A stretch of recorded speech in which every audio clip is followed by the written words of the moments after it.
Voy dejando este video por acá porque dentro de 2 años recién se va a estrenar lo que es la cuarta y última temporada de House of the Dragon, que va a ser la serie, la temporada final de la Guerra de Lanza de Dragones, y que obviamente está basado en el libro Fire and Blood de George R. Martin. Esta es una de mis reliquias más preciadas y hace tiempo que lo tengo y solo cuenta una parte. La Danza de Dragones, House of the Dragon, cuenta solo una parte de lo que es este hermoso libro, porque tiene dibujos y me habla de toda la historia de Targaryen. Y hay otro libro también que habla de la historia de Targaryen que voy llevándolo a poco.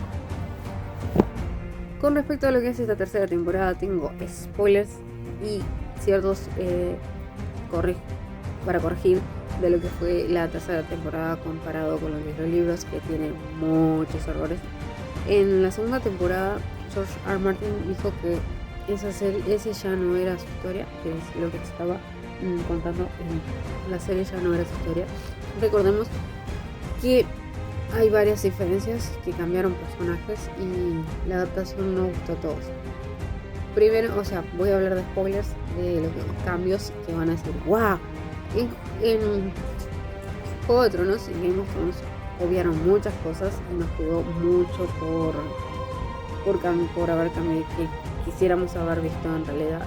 Yo leí todos los libros hasta el momento y sí, hubo cosas que me quedé con ganas de ver que no pasaron, y siempre digo lo mismo: si tienen la oportunidad, por favor, dense el gusto de leer lo que son los libros de todo el universo de Juego de Tronos, e incluso unos que no son de George Martin, pero que están basados en todo lo que es la historia de el mundo de Fuego y Hielo, que es toda la historia. Pasan los Targaryen, los Stark, los Lannister, los Hightower, los Velaryon muy poco, pero el universo que escribió George Martin es enorme y el gordito se nos va a ir sin antes terminar Vientos de Invierno, porque dice que lleva, ya habló hace unos días, lleva casi 1500 páginas de lo que es ese libro.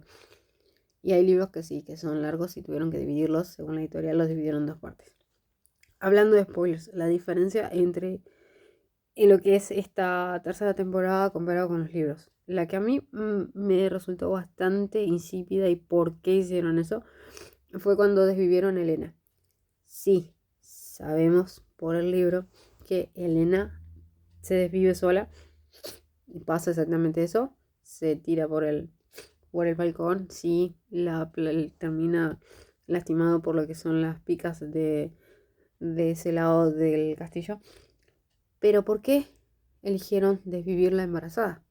La quisieron hacer más mártir todavía.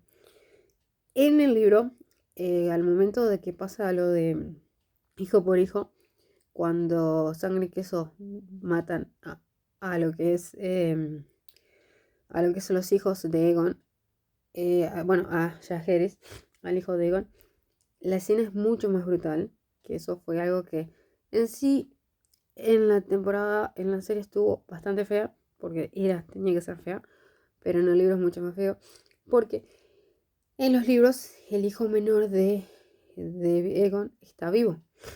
Entonces Maelor, que era el que tendría que haber nacido, que eso fue algo que para qué dejarla embarazada a Elena si no íbamos a tener a Maelor. En los libros, cuando sucede lo mismo, que los asesinos entran a la habitación de los niños y esta Elena le dicen: elige entre uno de tus hijos, y ella mira al menor.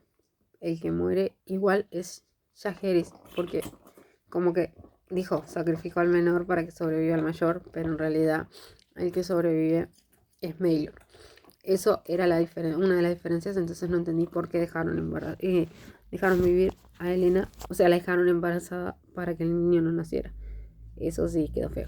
Después, esta temporada personalmente fue más de el hype o el feeling entre cómo desarrollaron el personaje de Daemon con Caraxes.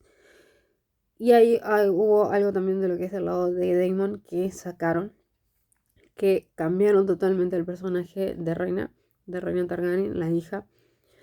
Reina estaba aislada por el hecho de que no tenía un dragón. Y vamos a repasar lo otro, que siempre está mal en lo que es House of the Dragon, que desde un principio estuvo mal, fue dejar solo a los Targaryen como los rubios de ojos claros, de un ojos de cada color, los perfectos, los de sangre pura. porque los Velaryon son una de las familias que también llegaron de Valyria. En Valyria había un montón de familias que dominaban los dragones. Los Velaryon se dedicaron, por más que tuvieran sangre de la antigua Valyria, se dedicaron al mar. Bueno, por eso los del tienen el emblema del caballito mar. Bueno, se dedicaron al mar, pero ellos venían de la antigua Valyria. O sea que los Velaryon tendrían que haber sido también rubios, de ojos claros, de piel blanca, no endogámicos, pero sí blancos. Y eso siempre se lo voy a criticar a Ryan Condal, a lo que es todo el universo de House of Dragon, porque los Velaryon no fueron así tan lindos. De ahí la diferencia. Perdón, no quiero decir que los Velaryon estos no estén mal, no sean feos, pero se notaba mucho más la diferencia cuando se trataba de hablar de que los hijos de Rhaenyra eran de Harrenstrong, porque nuestro Laenor Velaryon, el de los libros, es rubio de ojos claros. Lo mismo que su padre, Corlys Velaryon, era rubio, blanco, todo. Entonces ahí se notaba mucho más la diferencia con los hijos de Rhaenyra, que no eran hijos de Laenor, sino de Harrenstrong. Y ahí sí se ve que uno eran más de tez negra y los otros de rubios, ¿no? Esa es la diferencia que siempre voy a criticar a los creadores a los que decidieron que los Velaryon fueran de tez oscura. Digo, nada en contra de eso, pero digo, nada en contra de ya saben qué, pero si venían de la sangre de antigua Valyria, de un universo donde todo era perfecto casi, hasta que pasó el sueño de Daenerys, tendría que haberlo dejado así como debería ser. Ese es otro spoiler grande y un gran. A ver, personalmente a mí ese cambio no me gustó. Después, como les decía, la historia de Rena, que la cambiaron totalmente. Rena llega a casa. Quedan las dos. Baela, sí, ese es spoiler adelantado. Rena y Baela llegan a tener familia, siguen su linaje. Las hijas de Daemon siguen vivas y siguen su linaje. Y a Reina se le llega a eclosionar un huevo y tiene una dragona. Ya de grande, pero tiene una dragona bebé.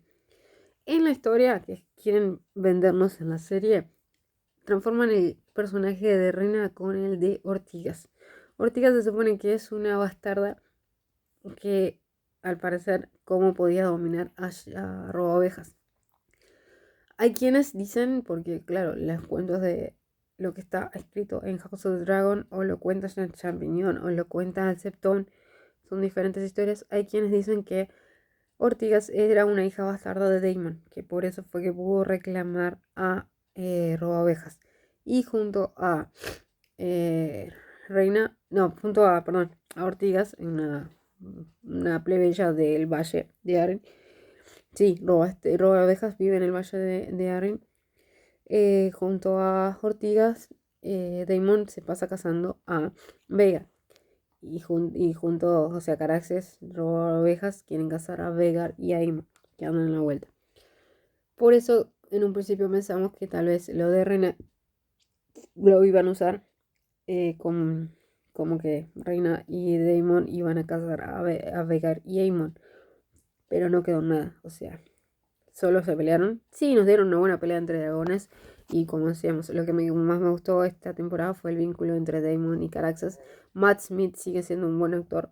Y está, como ya saben, está entre mis top de mis Doctor Who favoritos. Y es buen actor, sí, eso sí. Hizo un buen papel de Daemon y creo que esta vez se robó la temporada mejor que Emma Darcy en esta parte. Y hablando también, otro personaje que me gustó mucho de esta temporada, que fue ese Tolly que me hizo acordar al tío de Catelyn, al pez negro, es Oscar Tolly. Ese personaje me hizo acordar al pez negro, al tío de Catelyn en lo que era el universo de Game of Thrones.